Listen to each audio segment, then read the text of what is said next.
இந்த இனிய சந்திப்பினுடைய தொடர்ச்சியை இப்பொழுது நாம் கவனிக்கவிருக்கிறோம். தங்கை ஆக்னஸ் நம்மோடு கூட இருந்து அதை இன்னும் பகிர்ந்து கொள்ளவிருக்கிறார்கள். இப்போது உங்களுடைய காலேஜ் டேஸில் ப்ரேயர் செல்லை பற்றி சொன்னீங்க.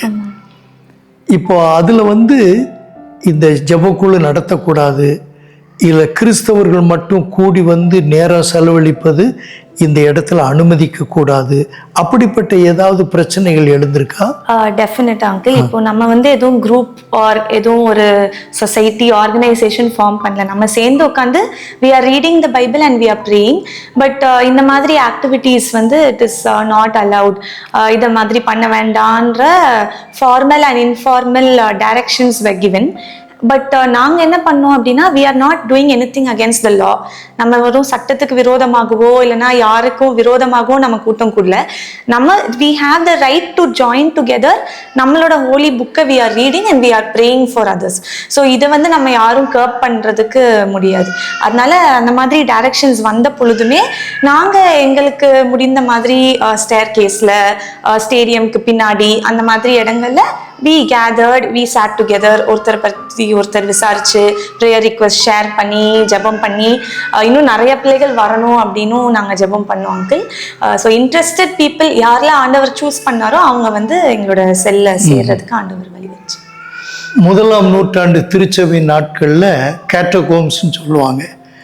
மறைவிடங்களில், ஒளிப்பிடங்களில், ஈவன் நான் எபேசி பட்டணத்து பகுதியில் பவுல் ஸ்தாபித்த ஆலயங்களை எல்லாம், திருச்சபைகளெல்லாம் என்ன நிலையில் இருக்குது அப்படின்னு பார்க்க சென்ற காலத்தில் பூமிக்கு கீழே 7 அடுக்கு உள்ள இடத்துக்கு கூட கூட்டிகிட்டு போனாங்க. கும்மி இருட்டாக இருக்கும் இப்பவும். அப்போ அந்த காலத்தில் எப்படி இருக்குன்னு பாருங்கள். அப்படி 7வது அடுக்கில் உட்கார்ந்து ஆராதிப்பார்களாம். அது 1ஆம் நூற்றாண்டில் மட்டுமல்ல, 21ஆம் நூற்றாண்டிலேயும் நம்முடைய பிள்ளைகள் அனுபவிக்கும் சூழ்நிலையில் இன்னைக்கு இருக்கிறாங்க. அதாவது சட்டக்கல்லூரியில் படிக்கிறாங்க. என்னுடைய விசுவாசத்தை சொல்லவோ, என்னுடைய விசுவாசத்தை குறித்து வாசிக்கவோ, என் விசுவாசத்தை நான் நடைமுறைப்படுத்தவோ இந்த தேசத்தில் எனக்கு உரிமை இருக்கிறது. என்றாலும் ஒரு கல்விக்கூடம், ஒரு கல்லூரி சூழ்நிலை என்று வரும்போது இது மேனேஜ்மெண்ட்லேருந்து வரக்கூடிய பிரச்சனைகளுக்கு முன்பாக இந்த கிறிஸ்துவையோ கிறிஸ்து சார்ந்த காரியங்களையோ வெறுக்கின்ற, அதை கனப்படுத்த முடியாதிருக்கிறவர்களின் மூலம் இது உருவாக்கப்படுது என்றால் அதையும் நீங்கள் தாண்டி வெற்றியாக கூடி வாரீங்க. தேவன் அதை உங்களை கனப்படுத்துவார். 1 தீமோத்தேயுனுடைய புத்தகம் 4வது அதிகாரம் 12வது வசனத்தில் பவுல் அப்போஸ்தலன் தீமோத்தேயுக்கு எழுதும்போது, உன் இளமையை குறித்து யாரும் உன்னை அசட்டை பண்ணாதபடிக்கு நீ எவைகளிலெல்லாம் விசுவாசிகளுக்கு மாதிரியாக இருக்கணும்னு சொல்லி 6 ஸ்டெப்ஸ் சொல்கிறார் தமிழ் வேதாகமத்தில். அப்படி உங்களுடைய படிப்பில் முன்னணியில் இருக்கிறீங்க, உங்களுடைய நடை உடை பாவனைகளில் மற்றவர்களுக்கு முன்மாதிரியாக இருக்கிறீங்க. இந்த வித்தியாசத்தை பார்க்கிறவர்கள் இந்த வித்தியாசத்திற்கு காரணம் என்ன அப்படின்னு உங்கள்கிட்ட எப்போ கேட்டிருக்காங்களா? டைரெக்டாக அந்த மாதிரி கொஸ்டின்ஸ் கேட்டதில்லை அங்கிள். பட் அவங்க அதை ஃபீல் பண்ணாங்கன்றது எங்களுக்கு ஷியோராக தெரியும். யூஸ்வலாகவே லா காலேஜஸ், எனக்கு மற்ற காலேஜஸ் பற்றி தெரில, பட் இந்த டிபேட்டிங் கல்ச்சர் அண்ட் நிறைய வியூஸ் எக்ஸ்சேஞ்ச் பண்ணுறது இதெல்லாம் ரொம்ப அதிகமாகவே லா காலேஜஸில் இருக்கும். அண்ட் எவ்ரிபடி அவங்களோட ஃபெய்த்தை பற்றி ரொம்பவே ஸ்ட்ராங்காக இருப்பாங்க. Be it any faith they follow, அதை டிஃபெண்ட் பண்ணுறதுக்கும் அதை பற்றி பேசுகிறதுக்கும் ரொம்பவே கிளியர் மைண்டட் பீப்புளாக இருப்பாங்க.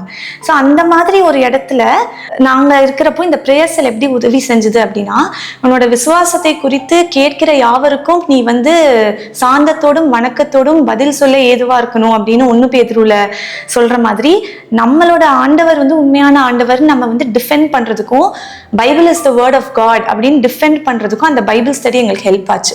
ஸோ அந்த மாதிரி ஒரு ஸ்டடி நாங்கள் பண்ணலை, இல்லைன்னா ஆண்டவரை பற்றி நாங்கள் பேசலைன்னா லைக் கொஸ்டின்ஸ் கேட்குறவங்களுக்கு ஆன்சர் எங்களுக்கு கிடைச்சிருக்காது. பட் இப்போ இந்த எப்படி வந்து Paul was able to defend the multicultural Athens போகிறப்போ he was able to defend the gospel. அந்த மாதிரி ஆண்டவரை பற்றி டிஃபெண்ட் பண்ணி பேசுறதுக்கு வந்து ஒரு நல்ல சான்ஸாக அந்த ப்ரேயர் செல் இருந்தது. அதன் மூலமாக மற்றவங்க கேட்குற கொஸ்டின்ஸ்க்கு we were able to answer. கல்லூரி மாணவர்கள் என்றாலே அவர்களுடைய அறிவும் அவர்களுடைய பேச்சு திறமையும் அவர்களுடைய நடை உடை பாவனைகளில் நல்ல வளர்ச்சியை காண முடியும்.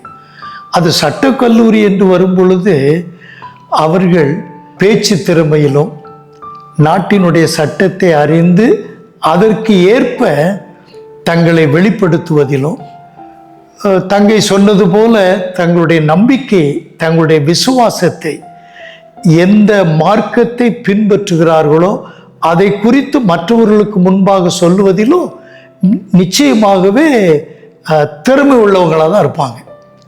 அப்படிப்பட்ட தருணத்தில் நீங்கள் கிறிஸ்துவுக்காக நல்ல சாட்சியாக வெட்கப்படாமலும் சந்தேகப்படாமலும் ஆண்டவரை பற்றி சொல்லுவதற்குரிய வாய்ப்புகளை வரும்போது நீங்கள் நல்லா பயன்படுத்தியிருக்கீங்க. ரொம்ப சந்தோஷம். இப்போது பள்ளி காலத்திலும் சரி, இப்பொழுது சட்டக்கல்லூரியில் இருக்கும் இந்த காலத்திலும் சரி, உங்களுடைய படிப்பு விஷயத்தில் மற்றவர்களுக்கு முன்பாக எப்படி நீங்கள் விசேஷித்தவர்கள், அப்படிப்பட்ட விசேஷித்தவர்களாக தெரிந்தெடுக்கப்பட்டு இருக்கிறீர்கள் ஆண்டவரால் என்பதை வெளிப்படுத்த முடிஞ்சிச்சு. ஆண்டவர் வந்து ப்ரைமரி ஸ்கூல்லேருந்தே ஒரு சாட்சியாக நான் இருக்கிறதுக்கு எனக்கு உதவி செஞ்சாங்க. அண்ட் அகாடமிக் சைடில் God help me always to stay on top. அவரோட கிருபையால் நிறைய காம்படிஷன்ஸ் போயிட்டு நான் முன்னாடி சொன்ன மாதிரி வின் பண்ணுறதுக்கு எனக்கு உதவி செய்தாங்க. சிலது நானே வேண்டாம் நான் போகல அப்படின்னு சொன்னாலுமே டீச்சர்ஸ் இல்லை நீ போயிட்டு வா அப்படின்னு சொல்லுவாங்க. அங்கே இருக்கிற இடங்கள்ல வந்து நான் பயங்கரமாக பெர்ஃபார்ம் பண்ண மாதிரி எனக்கு தெரியாது. ஆனால் ஆண்டவரோட கிருபை அந்த இடத்துல ஒர்க் பண்ணுறதை நான் ஃபீல் பண்ணியிருக்கேன். அவரோட கிருபையால் நான் வந்து டிசர்வ் பண்ணாத நிறைய இடங்கள்ல ஆண்டவர் என்னை உயர்த்தி எனக்கு வந்து ப்ரைஸஸ் கொடுத்துருக்காங்க. நான் 10th படிக்கிறப்போ by God's grace I was able to secure 489 on 500. 12th biomaths group எடுத்தேன். இட் வாஸ் ரொம்ப எனக்கு டிஃபிகல்ட்டாக இருந்தது. Because I use to fall sick often. ரொம்ப முடியாத தருணங்களில் வந்து 12th ஸ்டாண்டர்ட் ஃபுல்லாக எனக்கு உதவி செய்த வசனம் என்னன்னா, உன்னுடைய பலவீனத்தில் என் பலன் பூரணமாய் விளங்கும். நான் இப்போ பலவீனமாக இருக்கிற ஆண்டவரே, ஆனால் நீங்கள் வந்து நான் 10th நல்லா படித்தேன், இப்போ 12th என்னால் எடுக்க முடியலன்னா எவ்வளோ எனக்கு அவமானமாக இருக்கும், எனக்கு ஹெல்ப் பண்ணுங்க அப்படின்னு நான் ஜெபம் பண்ணுறப்போ ஆண்டவர் என்னோட பலவீனத்தில் 100% by his grace எனக்கு ஹெல்ப் பண்ணி I was able to secure 1151 out of 1200 என்னோட 12th standard போர்ட்ஸில். அண்ட் நான் ரொம்ப பயந்தது வந்து பயாலஜி எக்ஸாம் தான். பிகாஸ் நான் பீக் சிக்னஸில் இருந்தேன். இன்ஃபேக்ட் அந்த எக்ஸாம் விட்டுட்டு நம்ம அக்டோபரில் எழுதலாம் அப்படின்ற அளவுக்கு கூட நான் யோசித்தேன். பட் அதில் ஆண்டவர் எனக்கு 198 on 200 கொடுத்தாங்க. மிராக்குலஸாக ஹி ஹெல்ப் மீ ரைட். எனக்கு வந்து ஆண்டவர் பெரிய ஒரு அற்புதம் செஞ்சாங்க. எக்ஸாம் ஹாலில் வந்து நான் மட்டும் தான் கண்டினியூஸாக காஃப் பண்ணிட்டு இருப்பேன். ரொம்ப உடம்பு முடியாமல் இருக்கிறப்போ அந்த பலவீனத்தில் ஆண்டவரோட கிருபை என்னை தாங்குச்சு. அதே மாதிரி ஆனால் that was not enough. Because எனக்கு மெடிசன் MBBS கட் ஆஃப் அது ரீச் ஆகலை. அப்போ ஆண்டவர் லா காலேஜில் எனக்கு டோர்ஸ் ஓப்பன் பண்ணப்போ அகெயின் அம்மா அப்பா ஃபேமிலியில் யாருமே லா இல்லை, இது என்ன ஃபீல்டு ஒன்றுமே நமக்கு தெரியாது. ஆண்டவரே நீங்கள் எனக்கு உதவி செய்யுங்க அப்படின்னு தான் போனேன். என் மனசில் முழுவதும் இருந்தது பயம் மட்டும்தான். எனக்கு அந்த இடத்துல விசுவாசம் எனக்கு வளர்றதுக்கு ஆண்டவர் கிருபை செஞ்சாங்க. அந்த விசுவாசத்தை ஆண்டவர் எனக்கு வளர்த்து லா காலேஜஸில் வந்து காம்படிஷன்ஸ் நடக்கும் அங்கிள். ஆல் இண்டியா லெவலில் மூட் கோர்ட் அப்படின்னு சொல்லுவாங்க. ஒரு மாடல் கேஸ் மாதிரி கொடுத்து ரியல் ஜட்ஜஸ் அண்ட் அட்வொகேட்ஸ் முன்னாடி நம்ம ஆர்கியூ பண்ணணும். ஆல் இண்டியா லெவல்லேருந்து டிஃப்ரெண்ட் காலேஜஸ்லேருந்து டீம்ஸ் வருவாங்க. அந்த மாதிரி காம்படிஷன்ஸில் வந்து நான் பார்ட்டிசிபேட் பண்ணி என்னோட செகண்ட் இயர் ஆஃப் லா ஸ்கூல்லேயே ஒரு காம்படிஷன் அது வந்து மத்திய பிரதேஷில் நடந்தது. ஆல் இண்டியா லெவலில் பெஸ்ட் ஸ்டூடெண்ட் அட்வொகேட் அவார்டு அப்படின்றது நான் வாங்க எனக்கு ஆண்டவர் கிருபை கொடுத்தாங்க. அண்ட் அதுக்கப்புறம் நான் நடந்த காம்படிஷன்ஸில் ஒன்று வந்து சார்க் லெவல் கண்ட்ரீஸ்க்கு ஒரு காம்படிஷன் நடந்தது. சார்க் லெவல் ஆமாம் அங்கிள் 2019 அதில் ஒரு பெஸ்ட் ரிசர்ச்சர் அவார்டு அப்படின்றது நான் வாங்க எனக்கு உதவி செய்தாங்க. செய்தாங்க ஆண்டவர். இது எல்லாமே நான் வந்து நம்மளால செய்து முடிக்க முடியுன்ற ஒரு கான்ஃபிடன்ஸ் இல்லாம ஆண்டவரே என்னை அதற்குள்ள வழி நடத்தி சென்று அதில் நான் வின் பண்ண எனக்கு உதவி செய்தாங்க. அண்ட் நான் ஸ்கூல் படிக்கிறப்பவுமே வந்து இப்போ நமக்கு பார்க்குறப்போ எனக்கு இப்போ பார்க்குறப்போ அது ஒரு சின்ன ரோலாக தெரியுது. பட் ஸ்கூல் படிக்கிறப்போ school people leader and house captain இந்த ரோல்ஸ்லாம் when it came to me, honestly இப்போ என்னோட டீச்சர்ஸ்ட்டு கேட்டாலுமே Agnes didn't want to take it. எனக்கு வேண்டாம் அப்படின்னா நான் பின்னாடி ஓடினேன். ஆனால் ஆண்டவர் வந்து எனக்கு அந்த மாதிரி பொசிஷன்ஸ் கொடுத்து அதன் மூலமாக என்னோட கான்ஃபிடென்ஸை இன்க்ரீஸ் பண்ணி you can do it my daughter அப்படின்னு ஆண்டவர் எனக்கு சொல்லி எனக்கு உதவி செய்ததை நான் உணர்ந்தேன். அண்ட் ஸ்கூல்லேயும் நான் பெஸ்ட் கேர்ள் அவார்டு என்னோட அகாடமிக் இயர் 10th ஸ்டாண்டர்டில் நான் வாங்க உதவி செய்தாங்க. And fast forward to college முடிச்ச அப்புறம் என்னோட லாஸ்ட் இயர் ஆஃப் காலேஜ் 2020ல எனக்கு லாஸ்ட் செமஸ்டர் வந்து ஆன்லைனில் நடந்தது because of Covid. And because of that எனக்கு லாஸ்ட் செமஸ்டர் எக்ஸாம்ஸ் என்னால் சரியாக பெர்ஃபார்ம் பண்ண முடியல. ஸோ ஆண்டவரே நல்லா நம்ம காலேஜ் எல்லாம் படித்தோம், பட் ஏதாவது ஒரு மெடல் ஏதாவது கிடைச்சா நல்லா இருக்கு ஏசப்பா, but I am not expecting anything. ஏன்னா காலேஜ் லெவலில் எனக்கு வந்த மெச்சூரிட்டி எப்படி இருந்ததுன்னா, ஐ எம் கோயிங் நம்ம ஆண்டவரை நேசிக்கணும், நம்ம ஆண்டவரை வர்ஷிப் பண்ணணும் for who he is, not for what he gives us அப்படின்ற ஒரு மெச்சூரிட்டிக்குள்ளே நான் கடந்து சென்றப்போ உங்களுடைய சித்தமாக இருந்தால் எனக்கு கொடுங்க ஆண்டவரே, but I would be happy if I get அப்படின்னு தான் நான் ஜெபம் பண்ணேன். நான் எய்ம் பண்ணி ஜெபம் பண்ணல. பட் Feb 2021ல வந்து I got a mail from college saying எனக்கு 2 கோல்டு மெடல் இருக்கு அப்படின்னு.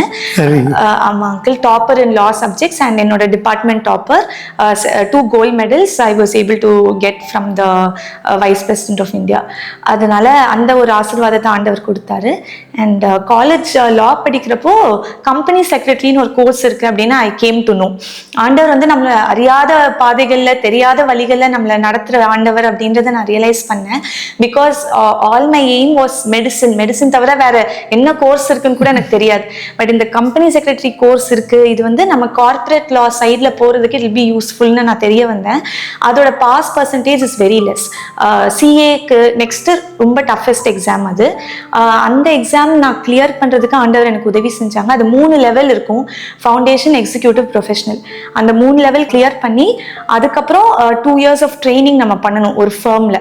அதை முடிச்சாதான் நமக்கு அந்த டிகிரி கிடைக்கும். பை காட்ஸ் கிரேஸ் எனக்கு இப்போ May 2024ல I am going to get that convocation. சரி, அந்த ஃபேமிலியில் ஒர்க் பண்ண வேண்டிய இயர்ஸை நீ முடிச்சிட்டேன் பை காட்ஸ் கிரேஸ். பிகாஸ் அதுவும் எனக்கு ரொம்ப ஹெக்டிக்காக ஒரு டிஃப்ரெண்ட்டான அட்மாஸ்ஃபியராக இருந்தது. ஆனால் அதையும் ஆண்டவர் ஒரு ஸ்டேஜ்லையும் மோல்ட் பண்ணி என்னை ஆசீர்வதிச்சு எனக்கு அந்த ஆப்பர்ச்சுனிட்டி, அந்த கோர்ஸையும் முடிக்க ஹெல்ப் பண்ணாங்க uncle. And one more thing என்னது அப்படின்னா, அலையன்ஸ் டிஃபெண்டிங் ஃப்ரீடம், ADF அப்படின்னு ஒரு ஆர்கனைசேஷன் இஸ் தேர். அவங்க த்ரூ அவுட் த வேர்ல்டு இருக்கு, ADF ஏஷியா, இந்தியா, யூரோப், US-ன்னு. இந்த ஆர்கனைசேஷன் என்னன்னா, it is lawyers coming together to defend the cause of Christians who are persecuted throughout the world. So இந்த ADF organization வந்து ஒரு academy நடத்துவாங்க, அரிட்டி அகாடமின்னு, for young Christian professionals. Law, economics, politics இந்த மாதிரி சில ஃபீல்ட்ஸ்லேருந்து சூஸ் பண்ணி தாய்லாந்து, பேங்காக்ல அது நடக்கும் அங்கிள். அதுக்கு என்னோட காலேஜ் சீனியர் ப்ரேயர் செல்லில் இருந்த அக்காங்களாம் நீங்கள் அப்ளை பண்ண சொல்லி என்னை என்கரேஜ் பண்ணாங்க. அதுக்கு நான் அப்ளை பண்ணி அது வந்து 2022ல வந்து அது ஐ காட் செலக்டட். இந்தியாவிலேருந்து ஆல்மோஸ்ட் ஒரு 10 people were selected அண்ட் இந்தியாவிலேருந்து நானும் அதில் one of them I got selected. And அந்த ட்ரைனிங்கையும் நான் அண்டர்டேக் பண்ணுறதுக்கு பேங்காக்ல போகிறதுக்கு எனக்கு உதவி செய்தாங்க. அதுவும் ஒரு டிஃப்ரெண்ட் மல்டிநேஷ்னல் ஒரு இடத்துல வந்து ஆண்டவரை ஆராதிக்கிறதுக்கும், எப்படி உலகம் ஃபுல்லாக வந்து நம்மளோட fellow Christian believers are facing challenges அப்படின்றத தெரிந்து கொள்றதுக்கு எனக்கு அது ஒரு பிளாட்ஃபார்மாக இருந்தது அங்கிள். ADF என்கிற ஒரு அமைப்பை பற்றி சொன்னாங்க. அதனுடைய கூடுகைக்கு தான் தாய்லாந்து போயிட்டு வந்தேன். அதுலேயும் ஆண்டவர் என்ன கனப்படுத்தினார்னு சொன்னாங்க. அந்த ADF இந்தியாவில் எல்லா பெருநகரங்களிலேயும் ஸ்டேட் ஹெட் குவார்ட்டர்ஸ்லேயும் சின்ன சின்ன அமைப்பை வச்சுருக்காங்க. அமைப்புனா சில கிறிஸ்டியன் லாயர்ஸை நாமினேட் பண்ணி வச்சுருக்கிறாங்க. இப்போ அனைவருக்கும் கிறிஸ்து ஊழியங்கள் பணித்தளத்தில் கூட உத்தரப்பிரதேசத்தில் ஒரு பிரச்சனை வந்தப்போ அந்த பிரச்சனையில் நம்முடைய மிஷினரி 1 மாதம் சிறைச்சாலையில் இருந்தார், காரணமில்லாத காரணத்துக்காக. அப்போ கூட நமக்கு ரொம்ப ஹெல்ப் பண்ணது அந்த ADF லாயர்ஸ். ஸோ ரொம்ப சந்தோஷம். இன்னும் நாம் தொடர்ந்து நிகழ்வினை பார்க்கவிருக்கிறோம். இன்னும் அநேக காரியங்களை கேட்கவும், நாம் கேட்டு அதிலே ஆண்டவரை ஸ்தோத்தரிக்கவும், நமக்கு அவசியமானவைகளை சொந்தமாக்கவும் இருக்கிறோம். ஆகவே நீங்கள் காத்திருக்க வேண்டும் என்று விரும்புகிறோம். சரிதானா? சகோதரி ஆக்னஸ் உடனான நேர்காணலின் தொடர்ச்சியினை வரும் திங்கட்கிழமை மாலை 6 மணிக்கு நமது அனைவருக்கும் கிறிஸ்து ஊழியங்கள் யூடியூப் சேனலில் காண தவறாதீர்கள்.